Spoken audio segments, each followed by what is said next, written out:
आपका तो प्रोफेशन ही वो है, आप थाउजेंड्स ऑफ करोड़ का इन्वेस्टमेंट लोगों का करवा रहे हो।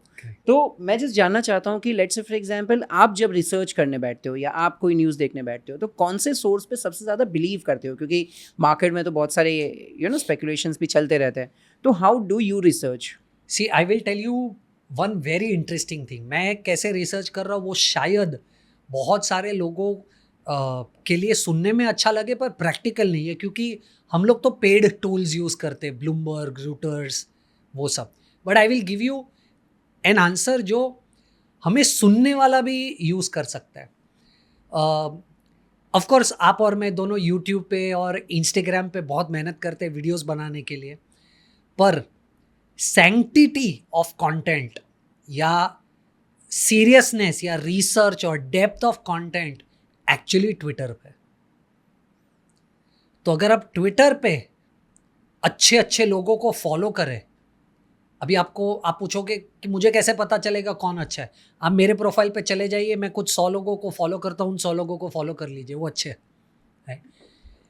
जिस लेवल का डेटा, जिस लेवल का रिसर्च, जिस लेवल की डेप्थ ट्विटर पे लोग डिस्कस करते हैं ना, वो किसी प्लेटफॉर्म पे नहीं है। तो अगर आपको कैपिटल मार्केट्स में इंटरेस्ट है और आपको सीखना है, जानना है, समझना है, तो आपको ट्विटर पे होना ज़रूरी है।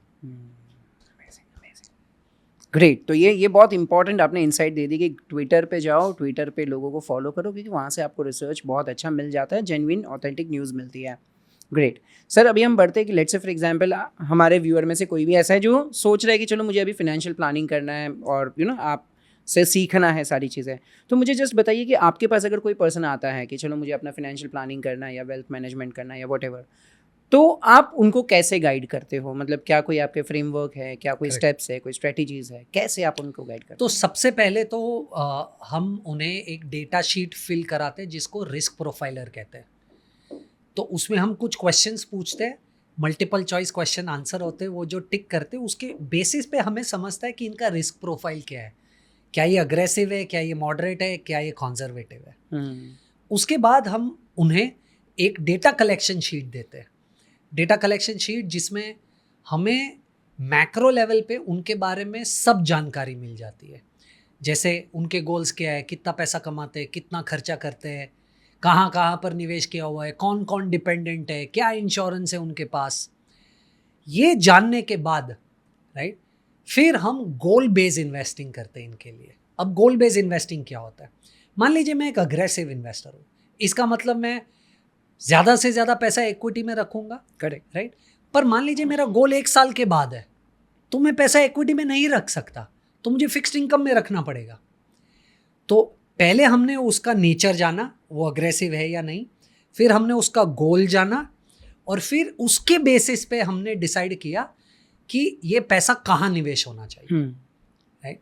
सो that's our standard process. One solution fit to all नहीं है, हर किसी की रिक्वायरमेंट अलग है, हर कोई इंडिविजुअल अलग है, और इसीलिए हर किसी को जो हम निवेश कहते हैं वो भी अलग है। अमेजिंग। आपके कुछ प्रीवियस पॉडकास्ट में मैंने सुना था वो वेल्थ पिरामिड्स या ऐसा कुछ आप एक्सप्लेन करते हो, वो क्या होता है एग्जैक्टली?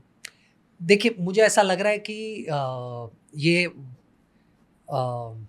ये कहूँ उसके पहले डिस्क्लेमर, मैं ये स्ट्रैटेजी फॉलो करता हूँ, ठीक है। इसका मतलब ज़रूरी नहीं है कि आप भी ये स्ट्रैटेजी फॉलो कर पाए, क्योंकि आपके खुद के कुछ और चैलेंजेस होंगे।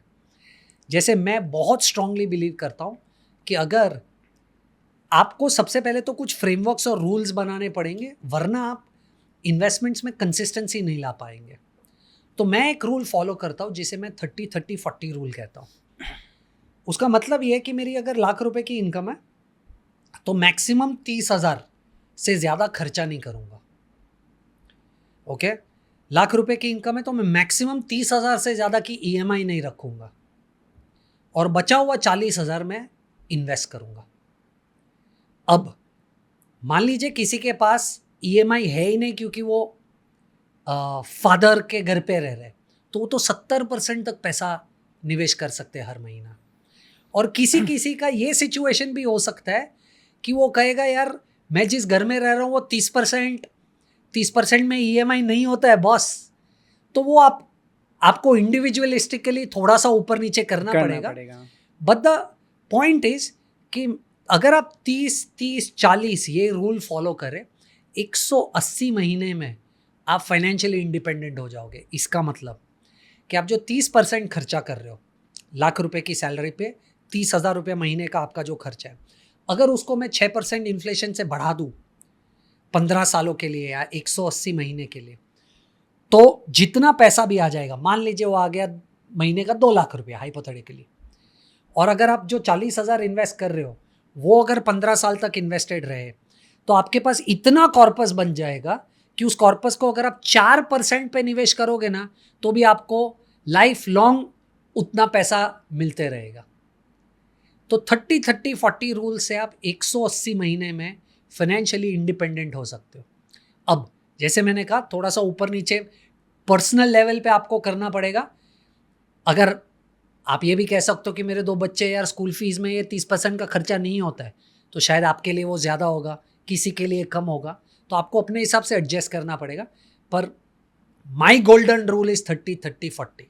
ग्रेट, क्योंकि इसमें 15 साल मतलब 180 महीना मतलब 15 साल हो गए, तो 15 साल में तो बहुत कुछ चेंज हो जाएगा। मतलब लेट्स से फॉर एग्जांपल आज अगर 30% में सिर्फ मेरे खर्चे हैं, तो 15 साल के बाद शायद हो सकता है शादी हो जाए, बच्चे आ जाए, बहुत सारी चीज़ें आ पर जाएगी, आपकी सैलरी भी बढ़ेगी, तो प्रोपोर्शनेटली ऊपर जा रहा है। आपको थोड़ा सा कंट्रोल करना पड़ेगा कि मैं कितना खर्चा कर रहा हूँ, क्योंकि अगर आप रूल नहीं बनाओगे ना विरल, तो आप खर्चा ज़्यादा कर दोगे। हाँ, बजटिंग नहीं है तो रूल होना इसलिए ज़रूरी है कि आपको एटलीस्ट ये पता हो कि ये मेरी बाउंड्री है, इससे बाहर नहीं जाना है। फिर वो रूल कुछ भी हो,